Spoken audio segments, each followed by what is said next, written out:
the money. That's what I always say. You always follow the money. Yeah. This is Follow the Money with Mitch Moss and Pauly Howard on VSiN.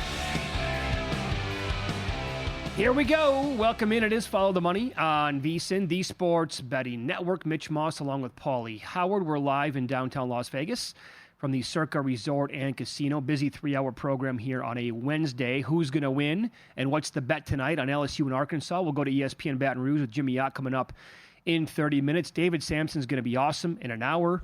What's the overall game plan here for the Boston Red Sox as a longtime former executive with the Marlins?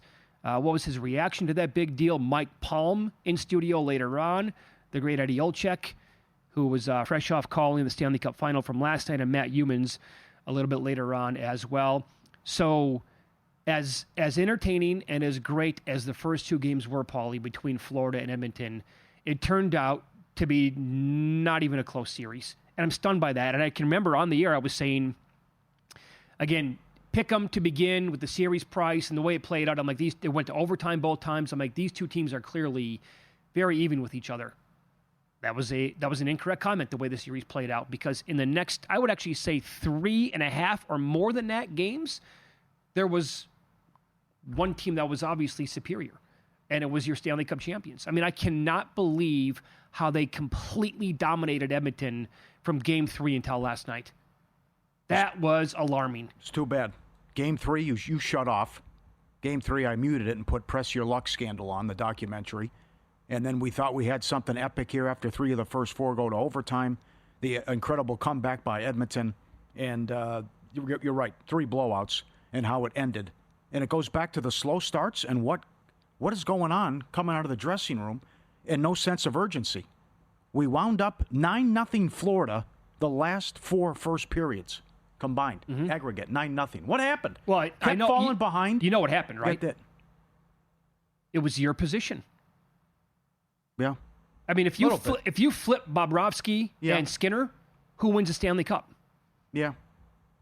Maybe it's not that easy, but awesome. Game 2 was huge, no doubt. Yeah. Game 2 was on Skinner. I know. But everyone we talked to said it could be epic. It's going 7.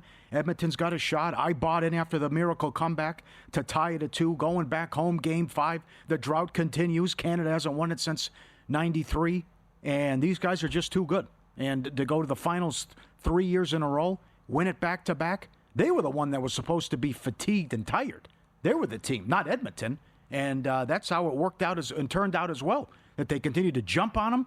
The third goal is just an abomination with that soft rebound. Of course. That's high school, yep. what Skinner did there. So it's just so many guys that can beat you, too, in the depth. And what Reinhart did, and you got Bennett and Marchand, and so many guys could score, and they were good for 4 goals a game. You're right. What happened to the defense that was so good? What happened to the goaltending? And they couldn't hold them under 4 goals. And that also was the difference in the series. So I wanted a Game 7. For our business and as a fan, I wanted to see it Friday night, but how to just get manhandled the last 2 games and blown out was disappointing. If Florida can keep this together going into next year, right, that might be a big if. Difficult to obviously have every single piece back from a 2-time, reigning defending champion like they are right now. But if they can have most of what we watched in the last 6 games back, they kind of proved here that. And as good as Edmonton really is, Edmonton was awesome in the West after dropping, the first 2 games against LA. But what they did against the Golden Knights, what they did to Dallas, I don't know how that series would have played out had they gotten at Colorado. Maybe they don't beat that team. Right. But they're a very good hockey team. And then you flip it. Dallas was easy. They toyed with Dallas. Sure. They should have swept them. But you go, Florida toyed with Carolina. And Carolina's really good. That was a complete mismatch. They absolutely did the same thing to Tampa Bay. I guess the most difficult competition they had. Yeah. Toronto? I'm going to die on that hill. The biggest play of the playoffs was probably Bennett elbowing Stolars in the head. Yeah. It's 2-0 Toronto. It's 3-1 in Game 3 on the road midway through the game. And then you go to overtime, and Marchand scores, but you got a backup goalie the rest of the way. That's right. Who's to say Toronto doesn't win that? I still think they win that series if Stolars doesn't get hurt. But they have the great chance to go up 3-0 in that series, even with Wall in there. And it was that's maybe why Bennett should have won the Conn Smythe for knocking that guy out of the series, what he did. Good point. So, I mean, again, if they run it back, and all that talk was Toronto, they can't possibly bring back the core. Well, it turns out they were the closest team to Florida. Maybe that doesn't translate to next year. But I don't know. Is Colorado the closest team? And Colorado didn't even make it to the Western Conference Finals this year. Mm-hmm. Who would it be? Yeah, well, they return a lot of guys, so that's why they're in the mix. But the Florida has to be the favorites. No question. To the three-peat. Edmonton, they opened up the favorite last night. Can't be. How? No, can't be. No way. And I can't wait to talk to Eddie Olczyk, too, about what do you do now? I mean, you took a step back. You were down 3-0, but you forced a Game 7 last year. But what happened to the defense and what happened to the goaltending? I don't know what you do now with goaltending, what happens, and the big changes you make, or if you make a big trade. Somehow, some way, they have to address that big position. They have to go out and get a brand new goaltender next year. They just do. Is that possible? They're going to have to make something work. The front office is going to have to be savvy. They're going to have to be smart. You can't possibly run it back again. You're not going to win a cup. Just not good enough. Mm-hmm. And they were good enough to get there, but after that, and that might not be the case next year. Well, maybe they see a different team, too. That's how they could look at it. That just Florida's just better. If it was somebody else and there was a mini upset, maybe they win it. But that's, it also it's health. It's a war of attrition.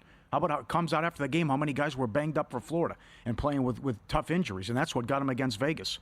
Vegas certainly was a better team 3 years ago, but all those guys for Florida, they were hurt too. Right. Mike Palm, a couple of weeks ago before the Stanley Cup started on this show, he said he liked Edmonton because his thought was the best ones in the NHL eventually get over the hump and they win a Stanley Cup. They win a championship. And he was talking about Connor McDavid, obviously. Now, how about this stat from OptaStats last night after the game? McDavid is the only player in the NHL history, by the way, to have 9 straight 90-point seasons but not win the Stanley Cup in any of them. Yeah. And, again, Florida had the lead for, more than 220 minutes last night?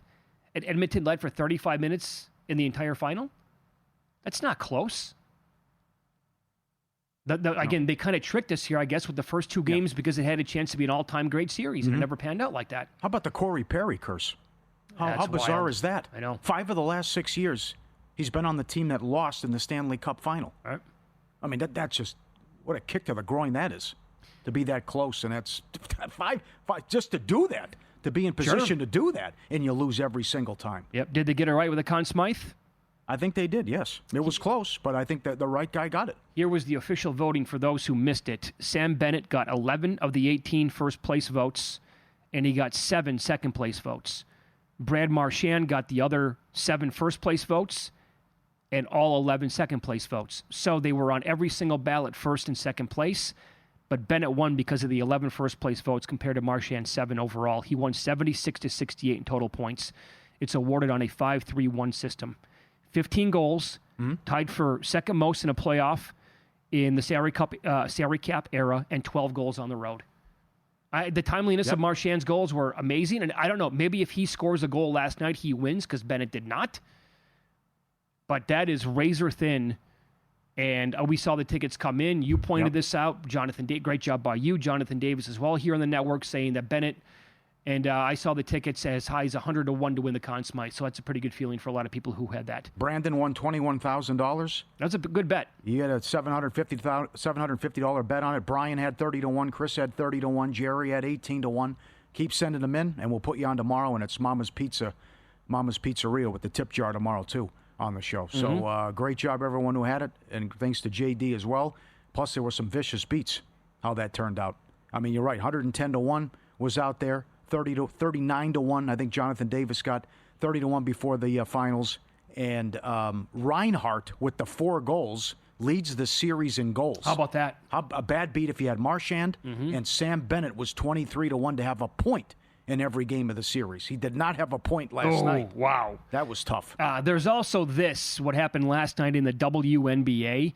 So as a result of the games and how they unfolded, we now know who's going to play in the Commissioner's Cup. It's the Lynx against the Fever when they play. That's not going to be until July 1st.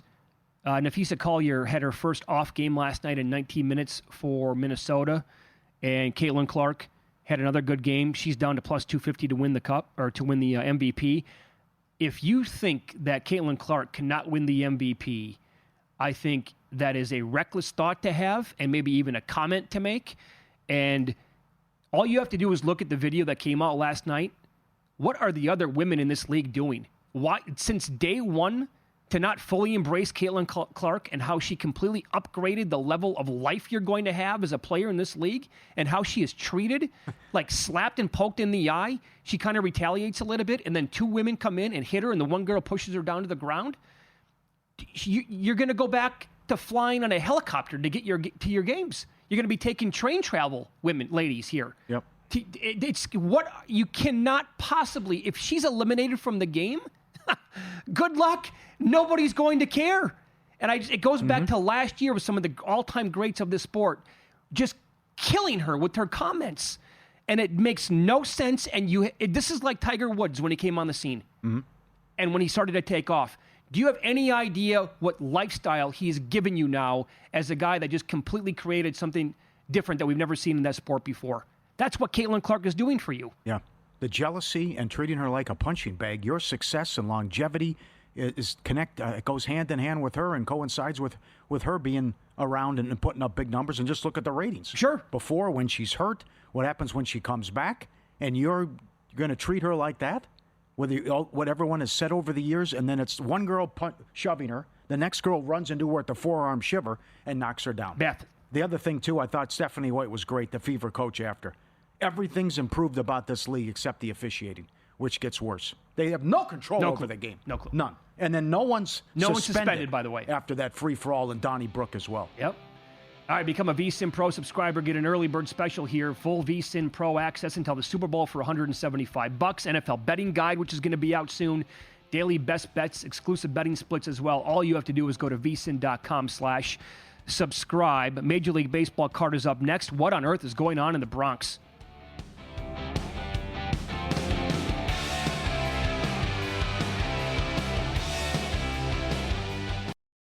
If your job at a healthcare facility includes disinfecting against viruses, you know prevention is the best medicine. And maintaining healthy spaces starts with a healthy cleaning routine. Grainger's world-class supply chain helps ensure you have the quality products you need when you need them. From disinfectants and cleaning supplies to personal protective equipment, so you can help deliver a clean bill of health. Call 1-800-GRAINGER, click Grainger.com, or just stop by. Grainger, for the ones who get it done.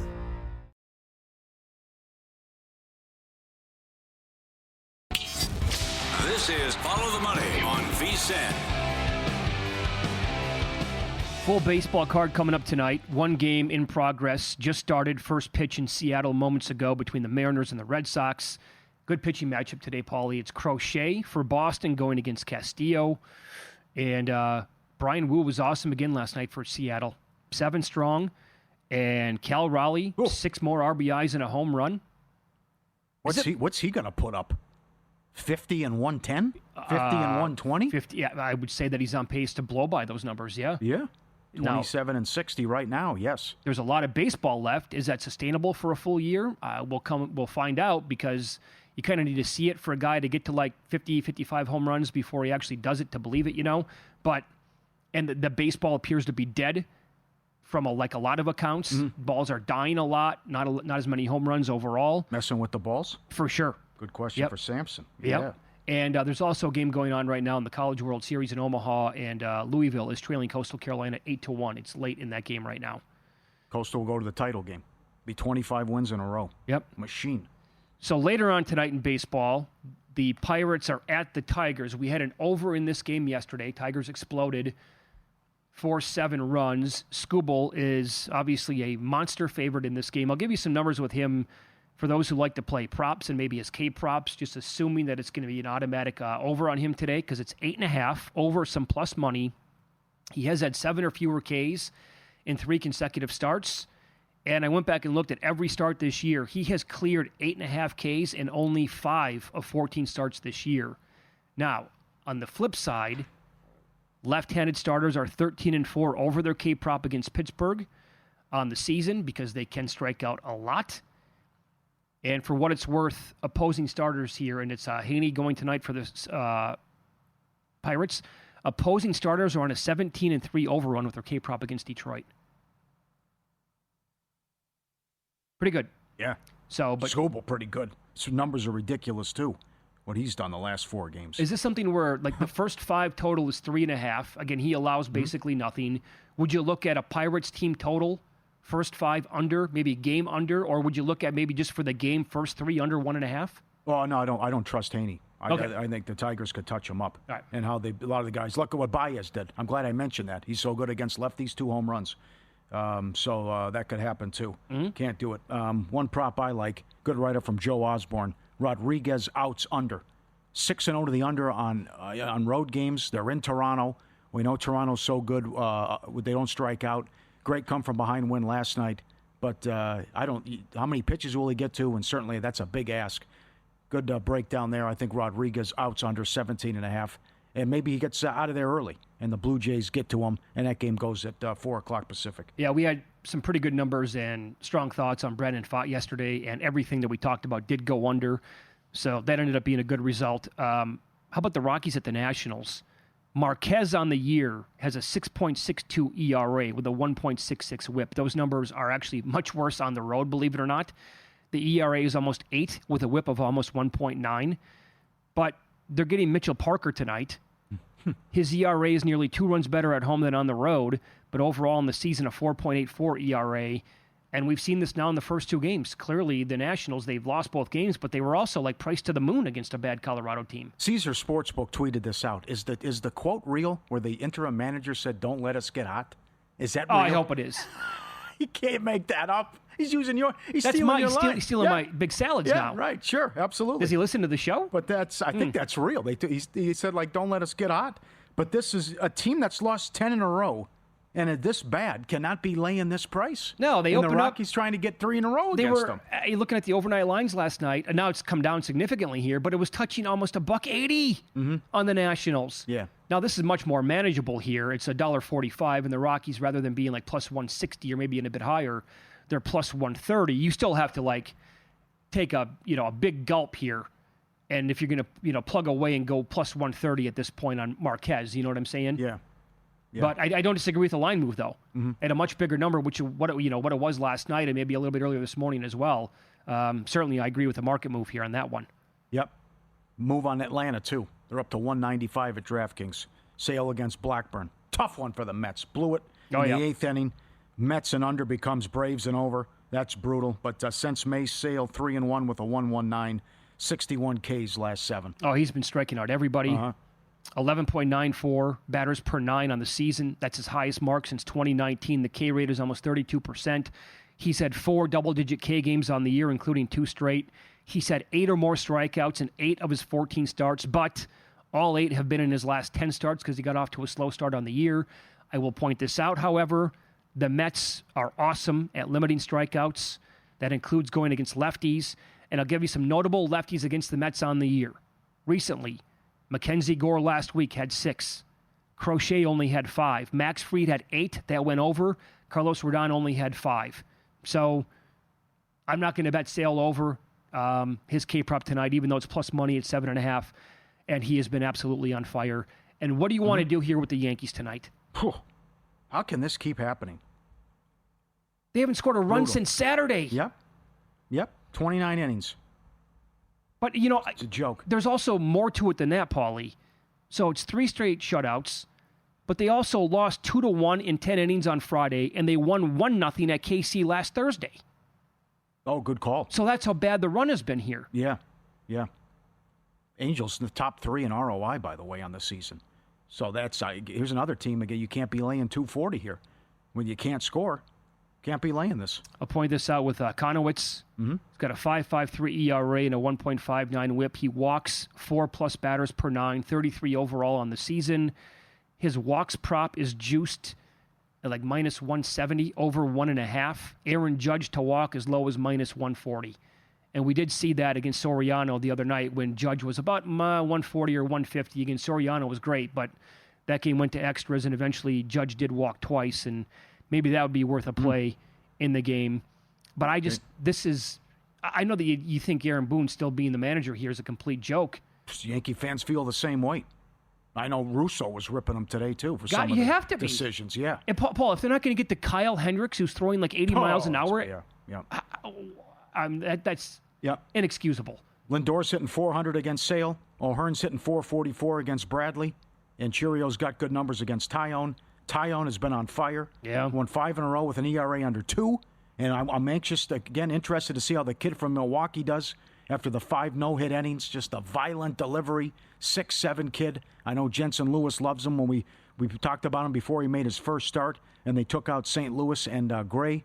So see how Mizorowski does tonight. Cubbies $1.60 at home.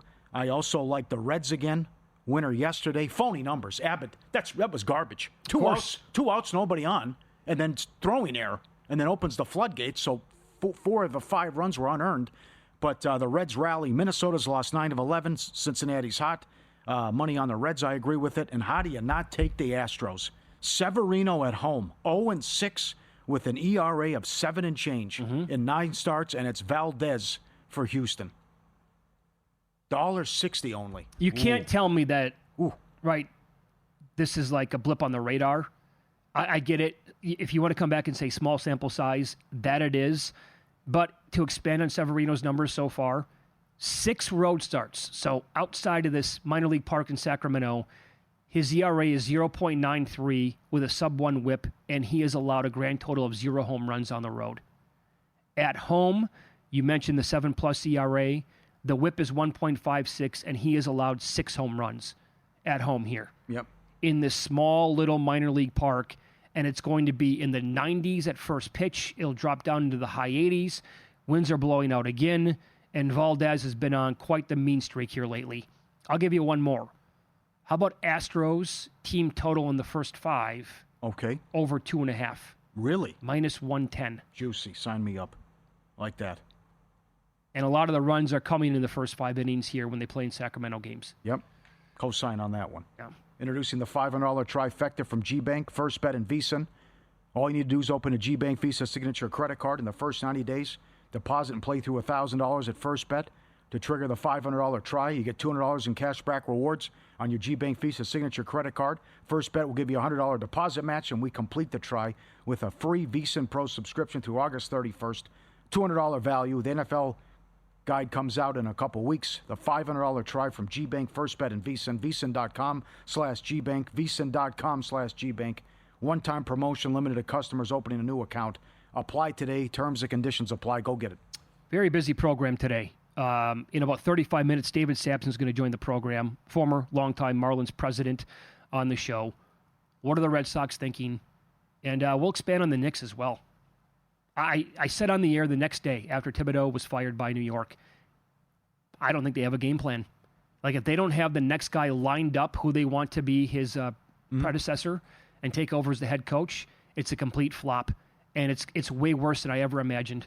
There's no way that you could just say, you know what, not good enough. You have to win that. We need to get to the finals. You're gone, but we don't know what we're going to do next. Horrible job by New York. And no interest in Kevin Durant either, which I thought was odd.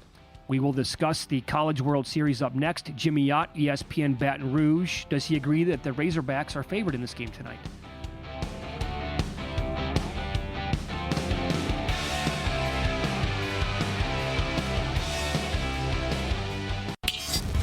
This is Follow the Money on VSiN. In Omaha, College World Series, bottom of the 6th.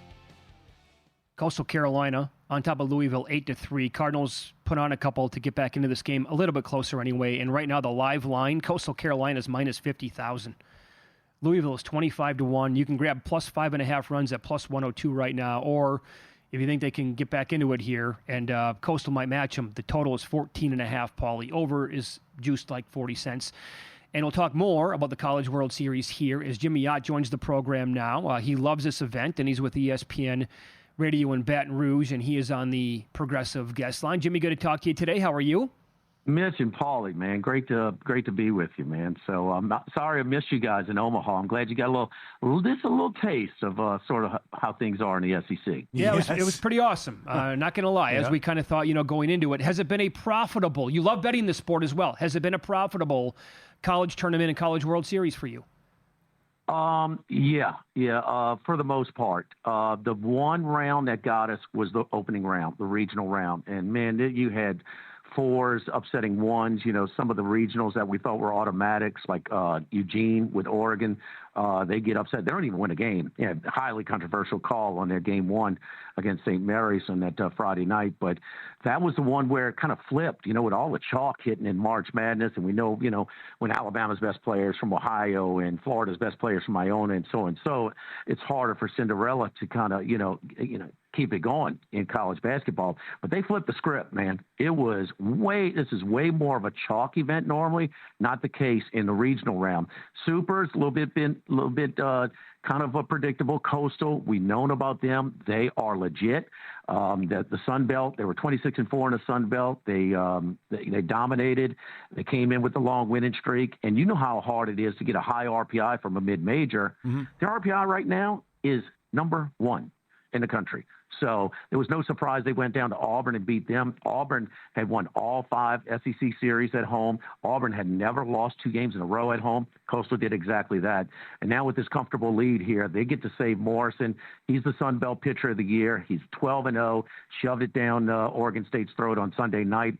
He would be saved for probably, think they're going to save him until that Sunday game, not the Saturday. Doesn't matter which one you start.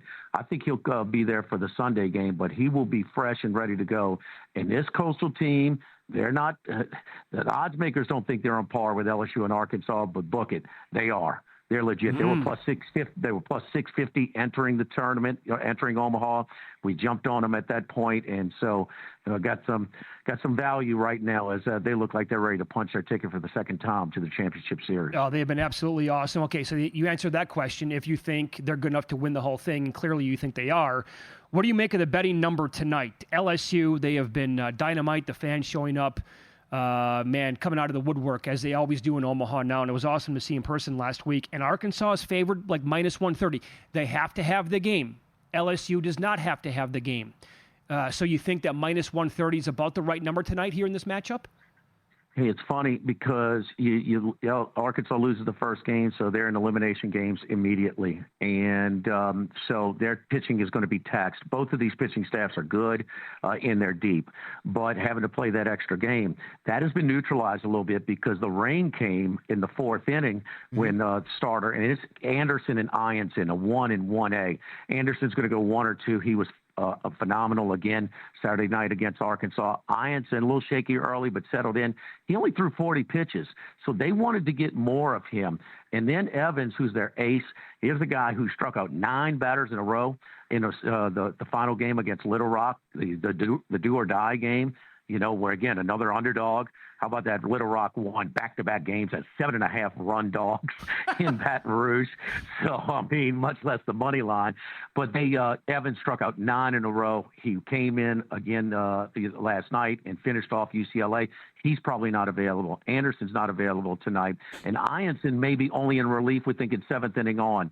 Yes, Root and Wood have been used up as far as the 2 aces for Arkansas. But the thing is that the rain delay kind of neutralized it. Both teams, even though LSU's only played 2, Arkansas played 3, have both thrown seven pitchers.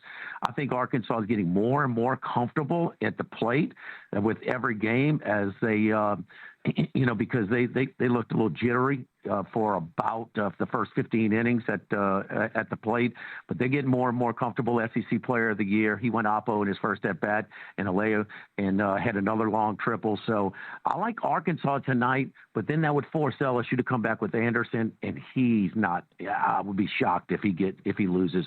So I think this best case scenario for Coastal, they use up Anderson before the championship series starts on Saturday. Another thing before I forget, guys, it's blowing out a little bit. This is an under park. I played every under in the Big Ten tournament when the wind was howling out. Yeah. Now look, the temperatures were mid to high 50s, but they went 12-3 to the under. And that's what it was blowing out. And 2 of the 3 overs went over in the last at bat. Similar to last night's games, or yesterday afternoon and last night, both of them went over in the very last inning. They were dead unders for a long time. Get it while you can, because guess what? Winter is coming, Jon Snow. Look, 20 to 30 mile per hour gusts blowing in from right center straight from the Missouri River for the championship series. 20 to 30 mile per hour gusts. is going to play really big this weekend. Yep, greatest TV show of all time. You're the man, Jimmy. So elaborate on this fan base. And we just got a glimpse of it with the seafood gumbo and bringing in the tiger and the story of bringing in the gator and frying it up as well. What's some of the craziest stuff you've seen at tailgates with LSU over the years being there in Baton Rouge? An incredible fan base, and they're ready to buy you shots when they walk in the door. I mean, it'll start in the morning. They're whipping up crawfish omelets. I mean, of course, Bloody Marys and mimosas are everywhere. I mean, Jell-O shots. They don't need to go to Omaha to do Jell-O shots. They're all over the place. I mean, funnels are. I mean, some of the most creative funnels, I guess you could say. But in October, September's a little hot down here, but in October, you could stroll through campus and outside of campus, and you got badass jukeboxes and, on trailers and DJ booths and live bands, and everybody's cooking. You tell them, man, I'm from Vegas, first time here. Guess what? 90% of them going to feed you, going to, go put you under the funnel and, be dancing with you before you go. So, and then when you get into the game, as the sun, right along the river, the sun setting, and just people are just screaming as they're going into the game, just fired up. They're all juiced up. And then if you got a big time opponent, it's at night. We played at night forever. You will get the chills are real. The chills are real, but it's all got to be a big time opponent. Got to be at night. Got to be decent weather. Again, September's too hot, and that's not just in Baton Rouge. That's in Tuscaloosa. That's in Athens. The Swamp when Spurrier was there was crazy. I mean, Auburn's a big time atmosphere. Look, man, this the original 8. Go to one of those. I mean, you can go to Nashville, the number 1 spot for bachelorette parties. Lexington with Keeneland, Bourbon Tours, Oxford. What do they call Miss America in Oxford? A 7. I mean, look, it's everywhere. I mean, it's a unique spot, man. And what? Finally, you're gonna walk out the building the next day, and you're gonna be like, that stupid ass commercial with that dumb moniker. It just means more. I mean, it just hits a little bit different, I got to say. So I'm glad you got a little taste because my money's on that you guys will be down here for the fall at some location. I'll be glad to point you in the right direction. That'd be amazing. What's the most exotic food that you've ever eaten that you think is actually pretty good? Oh, gosh. I mean, anything with crawfish is really good. What's really good? It's soft shell crawfish. And you could do them in a number of dishes. But, I mean, really, the thing that's really grown in this area is the char-grilled oysters. And, I mean, oysters are something that you had to develop a taste for. And, they got them. We get them in the Gulf, get them in Mobile, in the Alabama area, in southern Louisiana. But the char-grilled and the Dragos down in New Orleans was the first one to do it. Everybody's copied it. In fact, my dad shucked a sack of oysters. We put them on a char grill when the Saints beat the Colts. I had a house party back then. So, but those are the kids. The kids grow up eating the char grilled oysters. You can't go wrong with that. So, yeah, really good. Jimmy, dynamite spot. Great to catch up. Mm-hmm. And good luck with the bets tonight moving forward and to LSU as well. Thank you for the time. You guys are the best, man. Big fan. Take care. There you go. You can follow him on X at Jimmy Ott 1045 from ESPN Radio in Baton Rouge, and he was on the Progressive guest line. Crawfish omelets. I'm in. I tried that for sure. I wanted that seafood gumbo too. So did I. But it wasn't ready. The kid's got an oar. He's standing up like this. He's like, yeah, just waiting. Okay, they don't mess around. No, they don't. That is a real quote too from the interim coach of the Rockies. A lot of ball left. Don't let us get hot. That's a parody account. No. Yeah, it's a parody account. No. We gotta confirm it from another source. Maybe we have time. Maybe it really is a thing. Yeah. Win Some, Lose Some is up next. I poo-pooed his chances of winning on the show yesterday. Then he goes out and does that. Time to re-examine one day later here and Follow the Money. It's VSiN, the Sports Betting Network.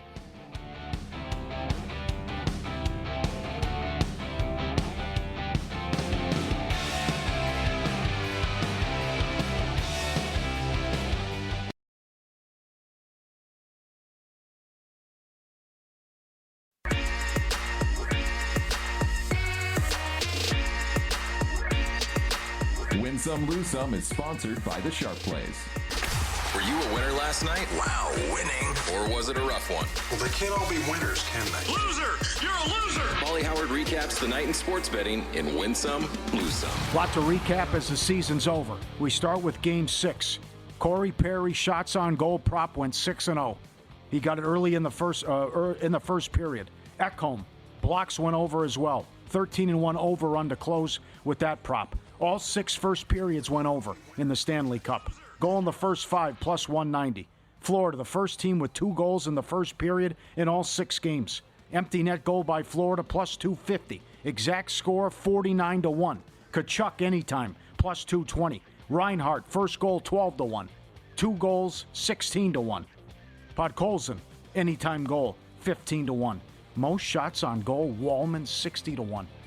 Probably What did he than- finish with? I think he had 5. 5. I think 5 got it done. He had some moments in the series. Yeah. Yep. Before the season, Florida 9-1 to repeat. Before the Cup, Sam Bennett 30-1 Conn Smythe, 110-1 when the playoffs started. Panthers in 6 plus 475. Most goals in the series. Reinhart 8-1. Vicious beat if you had Marchand. Guy has to have 4 goals to beat you. 2 empty net. The one goes, banks off him and goes in for the other one. Well, how was the beat if you had no hat trick in the series, Pauly? Yeah, that too. Yeah, that's significant juice. Marchand 4+ goals in the series, 10-1. Bennett plus 550. Exact order of game result, 45-1. So it went, let me guess here. Oilers, Panthers, Panthers, Oilers, Panthers, Panthers? Correct. Yep. Most points, Reinhart 14-1.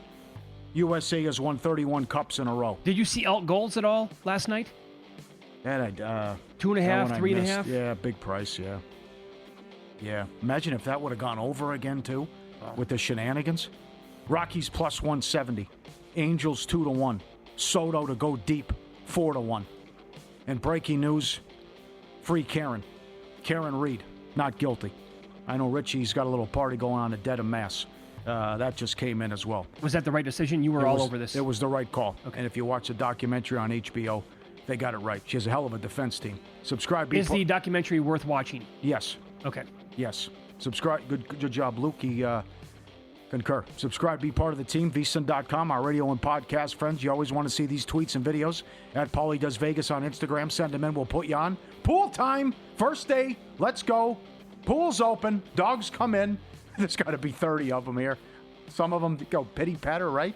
Just want to lean into it. Other guys just jump right in head first and let's go. It's hot out there. Got to cool off. Big party. They all come in. I love that. So many good videos up on Instagram when they open the door and the gate and the dogs are ready to go. I've never seen a pool like that before. I don't even know what that was. Yeah. How about this? Look at the dog. He'll smile. Hey, how you doing? Hey, there's the smile. The dog actually smiling at the person. He's laying down behind the human. Oh, I believe in it. Yeah. Sure? Okay. This happens when I get home. The dogs go nuts. They Right. they have smiles on their faces. There's yeah. the smile right there. But hey, how you doing? Yeah, Does sure. your dog wake you up in the morning? Yes, he's got to go to the bathroom. Oh, it's every morning. Clockwork now. It's been like this for months. Mm-hmm. They will jump on me exactly like at 6 o'clock in the morning, panting, trying to lick my face. Like, Yeah, let's sure. go right now. Sure. My guy's so smart. Like, this is during the day. He'll come up and put his paw on my knee and point his head Back at the door? to the door, the direction of the door. Like, I Time to got to go. go. Incredible. Corey Perry, lose some. He's made the Stanley Cup Finals 5 of the last 6 years and lost each time. Unbelievable. That is vicious. WNBA, Storm Sparks under. 162.5 to 155. Bad for the books. I got a fever. 15.5 to 17.5. It fell 17. Ooh. And the Storm, no plum. 1.5 up to 8.5. Won by 30. Shoemaker was all over that he followed the steam. And once it got to 3, he jumped in as well and grabbed that. Bad beats. Marchand, most goals in the series, 20-1. Reinhart gets 4 last night. Sam Bennett to have a point in every game was 23-1. He didn't have one yesterday. Mets and under, 4-1 in the 8th. Bullpen blows it. They lose 5-4. And the Aces, WNBA, plus 13. Up big in the first half. They lost by 14. What happened there? Outscored, I think, by 23 in the second half. Oh, brutal. Before the line moves, the sharp plays at sharpplays.com already there. They don't chase the market, they move it. You're not going to outmuscle billion-dollar books or full-time pro bettors on your own, but the sharp plays you don't have to.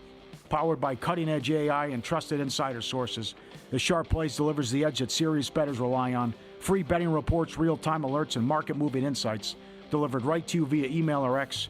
They've been doing this since 2011. Receipts, logs, results right there on the site. Documented.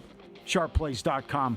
Trusted by pros, watched by the books. Check them out. SharpPlays.com. I said in this segment yesterday, while the PCA MVP tickets were fun while they lasted, that was based on Ohtani coming back and pitching earlier than anticipated.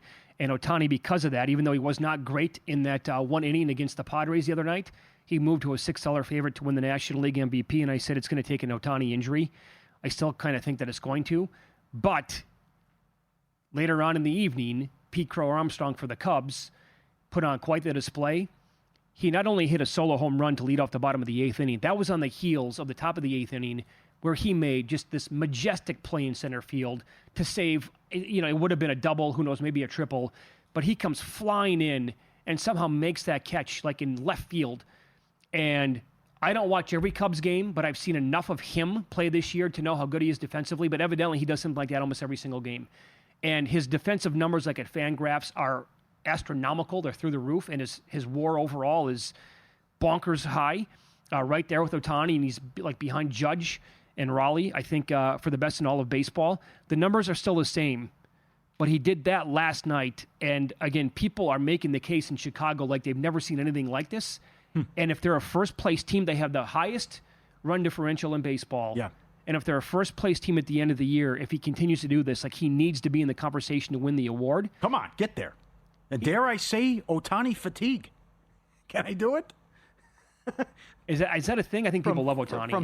From the voter standpoint, it's just like, wow, we know he's the best player, but is he going to win it every year? Jordan didn't win it every year. Right. Like, to me, I don't think it's possible for him to be average. Like, I think Ohtani's going to put up unbelievable numbers, so it's going to be difficult to beat him without an injury. Someone's got to go above and beyond. But I've been saying all year long, like, I also love PCA because he's cocky, and I think it's kind of fun to listen to him talk. But he's also likable. So this was him talking to the media, like, after that catch, once the game was over, by the way, in a tight game in which the Cubs won last night. I have no clue. I just think that's always been there, the motor, and 324 sounds like a lot, but no, that's always been there. I love being out there every day, and I love diving and sliding and banging into stuff. So that's what I live for. Very easy to root for. He was asked about the motor and why it's always running. To me, the basketball player I think about is Russell Westbrook, who's always had a great motor. And this guy's like, I love sliding, man. Love diving, love banging into stuff. I'll do whatever I got to do. And he makes plays like defensively almost every single game. So, and they're good. They're not going to go anywhere. I should win that division. Cubs are legit. Probably a 90-plus win team. I think certainly playoffs, obviously, at that rate. And maybe a contender once they can actually get into the National League is absolutely loaded. NL's loaded to the gills. Well, the whole thing's wide open. You don't think? Oh, yeah. You could see doubt. a surprise team making a deep run. Yep. Look at this run by the Astros in the American League. You want to write that team off? I would take them over Seattle to win the division. Yeah. They got a bunch of young guys hitting now. This Cam Smith, who's a rookie, went deep twice last night. He was great. They've had, Peña's been awesome for this long stretch, and we're going to see Valdez go tonight against the A's, and Valdez has picked it up, and he's been fantastic lately. So it's not only like that 1-2 punch of Valdez and Hunter Brown, but they're good. And who else is really good in the American League? Tigers are good. Are the Yankees good? They'll be tough in October. I think the pitching, but the offense is cause for concern. Sure. Jimmy Ott's right. Coastal, the real deal. 10-3 in the 7th. There get more runs. 25 wins in a row. Pittsburgh and Detroit postponed. No Skubal. No Skubal tonight, huh? Boston and Seattle 1-1 bottom of the 3rd. All right. So tomorrow, by the way. Oh, go ahead. I'm going to say we're going to go inside Mitch and Pauly's Pizzeria. We're opening up the tip jar, by the way. It's brought to you by the best pizza in Texas, Mama's Pizza. Jordan, awesome owner, listens to the show, watches the show all the time. If you want to have your pizza money play featured tomorrow in the Pizzeria, you can drop it into the tip jar. You can email the show ftm@vsin.com is the best way with your play, your name, and your state. Again, ftm@vsin.com is the email. They're also coming in fast and furious on X at vsin live, at Mitch Moss Radio, and at Pauly Howard. Oh, whoa. That's a bombshell in the NBA? Whoa. Did I see that correctly? You did. Okay, well, say what it is quick. The Buss family is selling the Lakers. Well, we have a great guest next. David Sampson, a longtime president in Major League Baseball, joins the program.